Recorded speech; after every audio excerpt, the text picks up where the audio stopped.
Quiero morir siendo esclavo de los principios, no de los hombres. Emiliano Zapata.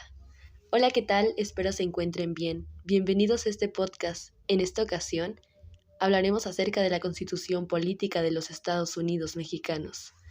Trataremos un poco de su historia y lo que representa el día de hoy. Para comenzar, tenemos que remontarnos en aquella época histórica donde Porfirio Díaz era presidente de México, o bueno, más bien, era el dictador de la República Mexicana. Tenía a su cargo a miles de mexicanos. Ejercía un poderío en donde nadie podía quitarlo de la presidencia.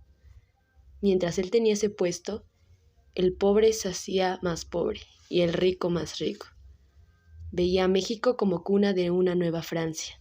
Parecía irónico que después de haber peleado una guerra contra los franceses, ahora quisiera adoptar su cultura. En fin, intentó expandir el afrancesamiento por todas las zonas importantes del país. Evidentemente, la clase acaudalada, junto con las personalidades que lo rodeaban, vivían en un rotundo esplendor, buscando la manera de siempre generar más riquezas, sin importar los derechos laborales de las personas bajo su yugo. Algo que a la clase trabajadora, que representaba prácticamente todo el país, no le agradaba. Así fue como se buscó quitarlo del poder. Fue así como Francisco I. Madero, mediante su manifiesto, convoca la Revolución Mexicana. Su icónica frase y principio político principal sería: sufragio efectivo, no reelección. Dada la renuncia de Porfirio Díaz oportuna, porque realmente Díaz ya tenía elegido un sucesor, pero al no salir las cosas como él planeaba, Francisco I. Madero toma el puesto. Pasando a finalizar la muerte de Francisco I. Madero en 1913 por las fuerzas del general Félix Díaz. Pedro Paredes toma el puesto por 45 minutos, siguiendo así con el régimen de Victoriano Huerta. Dicho presidente también velaba por intereses propios. Es así como estratégicamente Venustiano Carranza comienza una revuelta, siendo el líder en la revolución. Antes de que él llegara al puesto en la presidencia, hago mención a los dos presidentes antecesores a él, los cuales fueron Eulalio Gutiérrez y Francisco Carvajal, para no saltarme el orden cronológico de los mismos. Retomando a Venustiano Carranza, promulga el Plan Guadalupe para restaurar el orden constitucional y la legalidad en México y crear el ejército constitucionalista. Al hacer mención de dichos regímenes surgen dos grupos existentes, radicales y renovadores. Ambos tenían distintos intereses, por lo que se tuvo que hacer ciertas modificaciones a la Constitución, que ya se tenían previamente, la cual era la Constitución de 1857.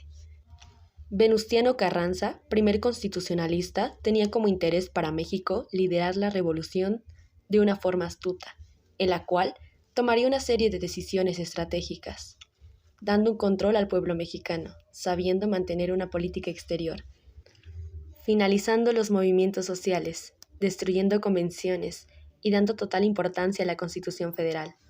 Previo al surgimiento de dicha Constitución, me gustaría hacer mención al significado de la misma. El licenciado Efraín García Ramírez establece que la Constitución es aquella en donde autoridades que pueden elaborar leyes son quienes las ejecutan y quien aplica el derecho, convirtiéndose en la máxima voluntad del pueblo y las fuerzas políticas que lo conforman.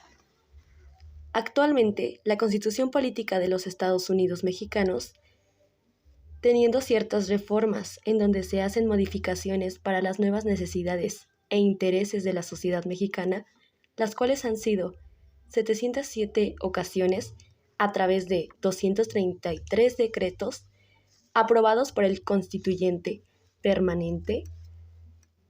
Esto conviene a nuestra Constitución como una de las más reformadas en todo el mundo. La modificación más reciente fue en el año 2022, lo que quiere decir es que después de casi 100 años desde 1917 hasta el día de hoy, sigue vigente y consta con 133 artículos, los que conforman artículos definidos por la ciudadanía, organización de un gobierno, reforma agraria y enumeran una serie de derechos fundamentales para todas las personas.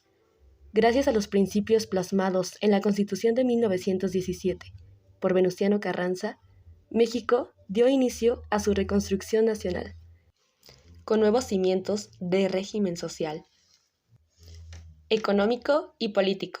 Han dado un rostro moderno y democrático, brindando una estabilidad política y social.